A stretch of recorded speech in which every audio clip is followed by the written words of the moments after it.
If you are watching this video, then it probably means you have seen Gege's recent announcement. For those of you who have been living under a rock though, I will now relay that message, so brace yourself for a serious shock. Jujutsu Kaisen is officially ending in only 5 chapters on the 30th of September. Yeah, it's all coming to an end much sooner than anybody expected. Now, this in itself presents many issues which I've discussed before on the channel, but in simple terms, it is completely impossible for the entirety of Jujutsu Kaisen to get a good conclusion in only 5 chapters. There are countless plot points, mysteries, and backstories which Gege has set up and then completely abandoned. However, if you are a regular viewer of my channel, then you will know that I like to keep shit positive. I mean, sure, I could make a big dramatic video announcing how Gege massively fumbled the bag, but I'm not gonna do that. What I have chosen to make this video about is much better than pointlessly complaining at something that none of us can change. I have spent the last 12 hours collecting absolutely all of the evidence I possibly can to show why you should not lose faith in Jujutsu Kaisen just yet. When I first started looking through all this evidence, I really did not have high hopes at all, but the more I thought about it and the more I started to find, the more it made sense. Like, a scary amount of sense. Obviously, I am very open to the possibility that I am dead wrong and this could just be a pointless copium-based video, but I still think it's a better use of my time than just crying about it. I am making this video to give you hope. Not cope, not complaints, hope. So without any more yap, allow me to take you through my entire argument for why Jujutsu Kaisen will almost definitely be extended. The first thing I want to talk about is Jujutsu Kaisen's story and what actually needs to be wrapped up in the final 5 chapters. And spoiler alert, it simply cannot be done. I mean, sure, Sukuna's side of the story can definitely be wrapped up nicely in only 5 chapters. Hell, I think he's gonna get packed up in the very next chapter. And serves him right, that disgusting, freaky, sliming, cheating gremlin of bleh.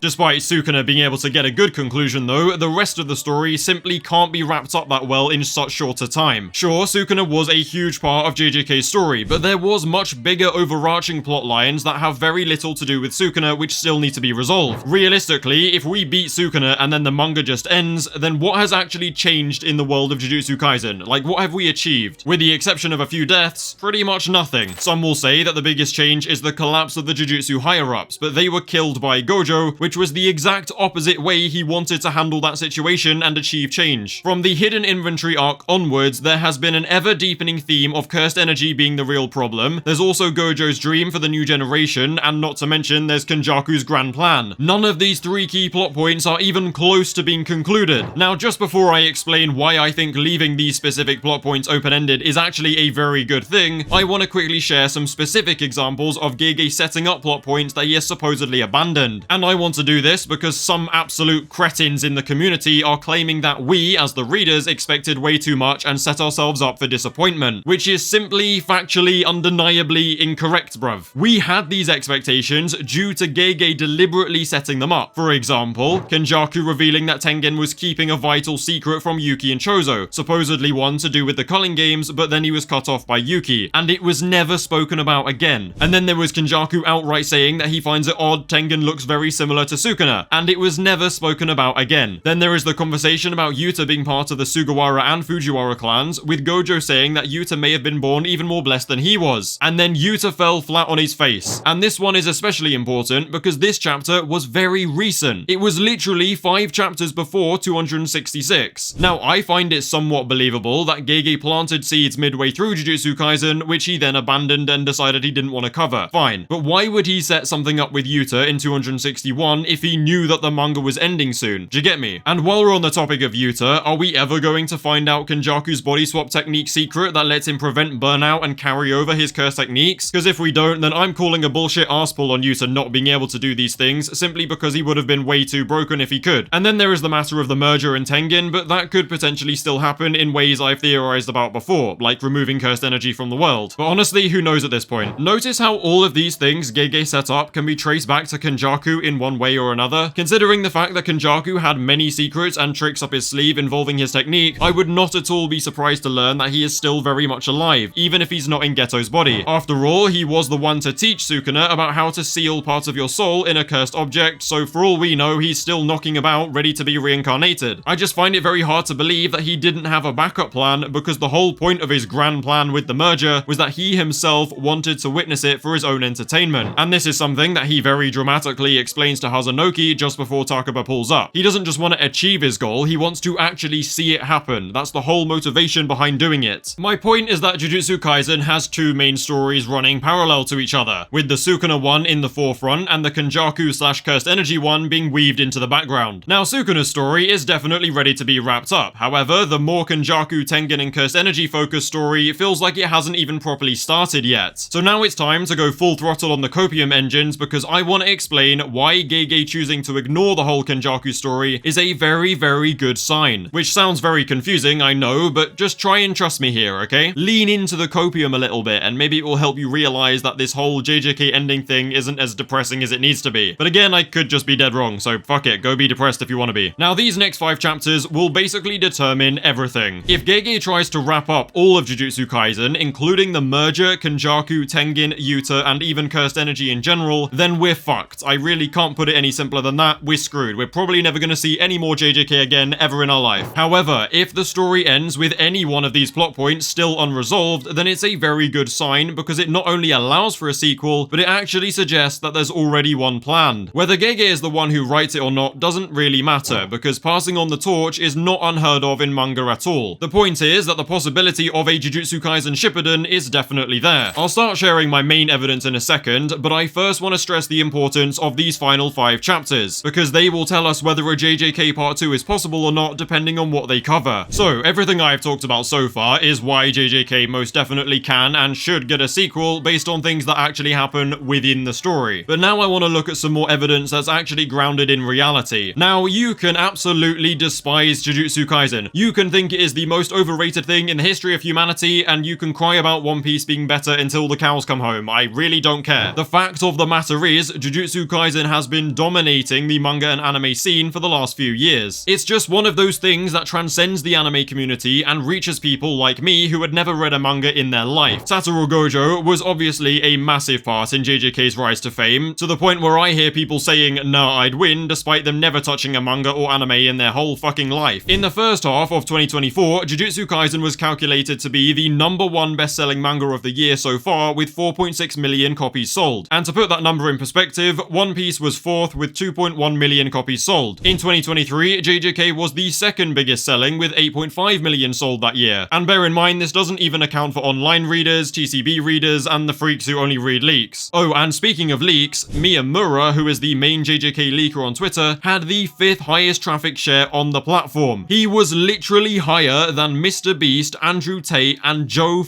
Biden, the literal president of the United States. Do you know how crazy that is? Sure, I doubt Shonen Jump really gives a about that specific Miyamura detail, but they are most definitely aware of how unbelievably popular Jujutsu Kaisen is for a relatively young new-gen manga. From a business perspective, it makes absolutely no sense to just let Jujutsu Kaisen fall off the face of the earth without putting up a serious fight. With My Hero Academia also ending, Jump will be losing 2 of its top 10 selling mangas in the same year. However, My Hero is 430 chapters long, and in my incredible experience with it, it's pretty well fleshed out. If Shonen Jump pushed for more My Hero, then I would say they're just milking it at this point. However, the same cannot be said for Jujutsu Kaisen. As we have discussed already, JJK has simply not been milked enough. There is so much missing from it, which has already been set up by Gege in the story, so the sequel potential is so real. Even if Gege isn't the one writing it, I really don't see Shonen Jump letting this opportunity slide so easily. I honestly wouldn't be surprised to learn that Jump basically made an agreement with Gege that he could wrap up the Sukuna side of things and then the other people can take over. I don't really know the legal side of things in terms of the rights to JJK, but I A, don't think Gege would object to this idea, and B, I am certain that if Shonen Jump have any amount of control at all, then they will definitely fight for more Jujutsu Kaisen in the future. I'm not done cooking just yet though, because there is actually more. Now, we know that there is supposedly a big special project for Jujutsu Kaisen set to be announced very soon. Granted, that's literally all we know about it, but it gives me hope all the same. At the time of making this video, we literally have no information on this project other than it exists, it's for JJK, and Gege is somewhat involved. It literally could be anything from a sequel to a f***ing magazine of Gojo and Mei at a nudist beach. Who really knows at this point, but it's just giving me hope, you know? It's a very good sign that there is more JJK on the way. Now, let's go with the assumption that Gege and Shonen Jump agreed that he would finish the Sukuna story and then they would take over for a Kenjaku-focused sequel. From a marketing perspective, I want to know what you think sounds better. A, simply continuing to release chapters until it ends, leaving everyone uncertain of how long the manga will actually last, or option B, announcing it's all ending in 5 chapters and then announcing a sequel series as part of a special project soon after. Yeah, option B is very obviously going to create more hype. Anyway, that was basically every story and business related reason I could find for why Jujutsu Kaisen can definitely be extended. However, like I said, it's probably all just pure copium, but it's better to laugh than to cry. It is what it is. Assuming Jujutsu Kaisen does end, I'm sure a lot of you are wondering what I intend to do with the channel, and my answer to that is very simple: Kagurabachi and One Piece. I'm making sure to jump on that Kagurabachi train early because with Jujutsu Kaisen gone, it's gonna become very popular very fast. And if you don't already, then make sure you read it because it's literally peak fiction. Like, I'm enjoying it more than JJK so far. And of course, I will still drop Jujutsu Kaisen videos because why not? I do want to make one thing very clear though. If Jujutsu Kaisen really does have a terrible 5-chapter ending, then I will be upset and I will criticize it. However, that does not change the fact that Jujutsu Kaisen will forever be one of my favorite pieces of fiction ever because it has literally changed my life and given me the opportunity to do something that I have wanted to do for a very long time. It let me build this channel. So regardless of how you end, you were magnificent, Jujutsu Kaisen. I will never forget you for as long as I live.